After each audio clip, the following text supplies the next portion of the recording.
dihidang ngambek Pak. Kalau nggak dihidang ngambek. Misal disuruh ngantri nih, jual 5 orang, kita datang nih, disuruh ngantri, ngambek pulang. Kenapa? Kita bilang apa itu? Masa kita ustaz nggak diladeni? Maunya kan ada tempat khusus untuk ustaz di sana. Ini bukan ustaz sebenarnya. Tidak layak jadi ustaz begini. Ustaz itu harus lebih merendah dibanding jamaah. Datang kolimah ngantri pegang piring, apa salahnya? Kan bisa. Kan nggak menjatuhkan harkat martabat. Malah orang kadang-kadang melihat, ya Allah, orang sibuk Pak. Orang sibuk melihat kita. Disitulah kita kenal orang alim. Alim itu Pak, bukan alim yang semakin menyombongkan diri. Alim itu semakin merendah. Semakin alim seperti padi, semakin merendah, semakin merendah.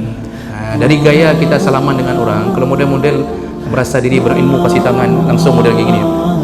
Badan dengan congkak terangkat kasih tangan. Jom, pula balik. Jom. Itu saja sudah nampak ketidakalimannya. Apa salahnya sedikit kita merendah?